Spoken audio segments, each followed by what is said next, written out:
Isang maulan umaga po sa ating lahat. Magandang umaga, umagang kay ganda. Tayo po ay nagpapasalamat sa ating po Omega Pals sa panibagong araw na atin ngayong nakamtan. So lahat tayo ay nagising at yan po ang dapat nating ipapasalamat sa ating malikha kasi binigyan pa po tayo ng pagkakataong mabuhay at may pagpatuloy po ang ating mga mithiin, ang ating mga gusto sa ating mga sarili-sarili mga buhay. So ngayon, dapat sana papunta na ako or nandun ako sa paralan pero umulan, no? Maulan. Bon.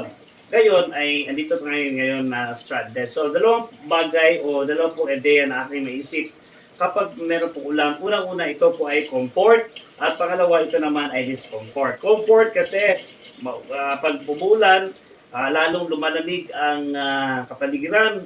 At gusto-gusto po natin yan, no? Ayaw natin na mainit, kaya nga iba naka-aircon, no? So, pangalawa, yung discomfort, kasi nga, ayos na tayo ngayon at lalabas na tayo, pero may ulan, mababasa tayo. So, sayang naman effort natin sa ating outfit ngayon.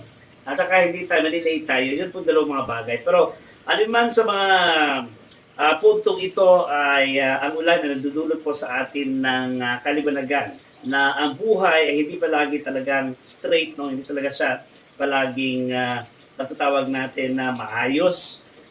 Meron po tayo, haharap po tayo ng mga hamon ng ating mga buhay. So ano gagawin po natin? So wag po tayong mabahala, wag po tayong malungkot.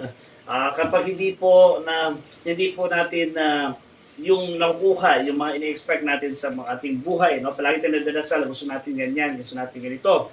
Pero hindi po yan ang mangyayari sa ating buhay. Bagkos magpapatuloy na po tayo sa ating paglalakbay at paitingin pa natin ang ating paniniwala sa ating pong may kapal at huwag po tayong mangamba kasi ang ating buhay ay nasa kanyang pangasiwa, sa kanyang kontrol. So, pagpatuloy na natin ang ating mga buhay, ang ating mga pangarap sa buhay at nakaharap na po tayo doon sa mga hamon ay lalo po tayo magiging malakas, lalo po nating pinaiting ang ating relasyon ng ating buong may kapal. So dapat araw-araw i-expect po natin na marami talagang hamon at ang mga hamon dito ay makakapagbigay ng tulong sa ating mga sarili para tayo po ay lalo pong lumago ang ating kaisipan, ang ating damdamin, ang ating mga buhay at patuloy po tayong lalakbay sa mundong ibabaw na walang kaba. Okay? Kasi alam po natin, ang Diyos ay buhay at siya po ang nagbibigay sa atin na lahat ng mga bagay ang ating mga pangangailangan.